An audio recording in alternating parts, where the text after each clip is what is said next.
आज जिस आयुर्वेदिक मेडिसिन के बारे में हम लोग डिस्कस करने वाले हैं उसका नाम है रासना शुंठ्यादि कषाय। रासना शुंठ्यादि कषाय ये सहस्त्र योगम बुक का एक रेफरेंस है। सहस्त्र योगम एक पुस्तक है जो मलयालम में लिखी हुई है, उसकी ट्रांसलेशन हिंदी और इंग्लिश दोनों में अवेलेबल है और दक्षिण भारत में बहुत ज़्यादा प्रयोग में ली जाती हैं। सहस्त्र योगम के योगों को बहुत ज़्यादा क्लिनिकल प्रैक्टिस में यूज़ किया जाता है। तो उसमें से एक मेडिसिन हम लोगों ने आज ली है रासना शुंठ्यादि कषाय। रेफरेंस है सहस्त्र योग। अब इसके घटक द्रव्य देखते हैं, इसमें क्या क्या है, इंग्रेडिएंट्स क्या क्या हैं। इसमें है रासना, शुंठी, गुडुचि, सहचर, जलद। जलद में यहाँ जलद का मतलब कमल से नहीं है, जलद का मतलब मुस्ता लिया है। अभीरु, अभीरु यहाँ पे जो पर्याय है वो है शतावरी का पर्याय है।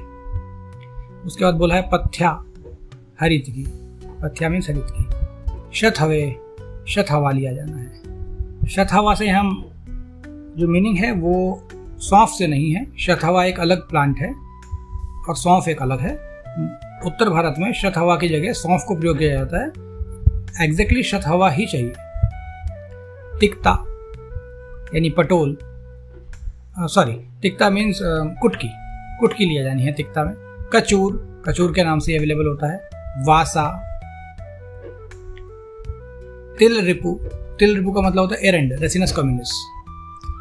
इसके अलावा द्विपंचमूल, द्विपंचमूल का मतलब है 10 मूल।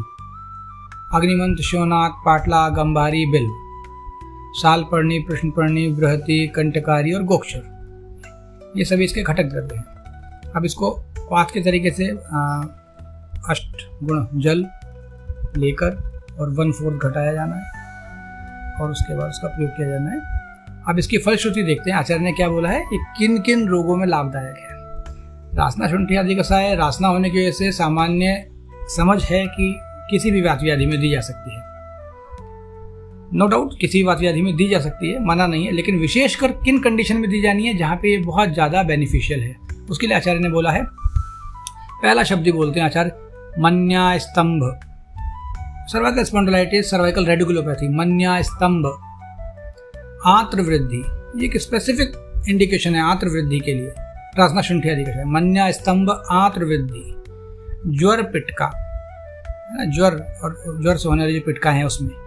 इसके बाद बोलते हैं कटी, संधि, सर्वांग पीड़ा, यानी कटिगत पीड़ा, संधिगत पीड़ा, सर्वांगत पीड़ा, ये इसकी फलश्रुति है। तो इस फलश्रुति से हमको क्या समझ में आता है, तो मन्या स्तंभ में बहुत ज़्यादा कार्यकारी है, बहुत ज़्यादा लाभदायक होगी। फिर कटी पीड़ा में भी स्पेशली बोला गया है, यानी सर्वाइकल और लंबर स्पॉन्डिलाइसिस में डेफिनेटली इसका बहुत अच्छा रिजल्ट मिलने वाला है। इसलिए आचार्य ने इसमें कहीं नहीं बोला उन्होंने सर्ववात व्याधि में, कंपवात में, संधिवात में, है ना, संधिगत पीड़ा में बोला है, संधिवात में नहीं बोला है। मन्या स्पेशली मेंशन किया, कटी स्पेशली मेंशन किया, ज्वर पीड़का है, आंत्र वृद्धि है ना, मन्या स्तंभ बोला गया, और सर्वांग पीड़ा, यानी अगर सर्व शरीर में भी कोई पीड़ा है वहाँ पे भी हमारा ये योग रासना शुंठ्यादि कषाय बहुत अच्छा काम करता है।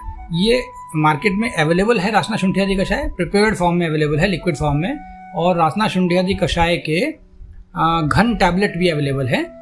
दक्षिण भारत की सभी लगभग फार्मेसियाँ रासना शुंठ्यादि कषाय टैबलेट और रासना शुंठ्यादि कषाय लिक्विड फॉर्म में दोनों में बनाती हैं।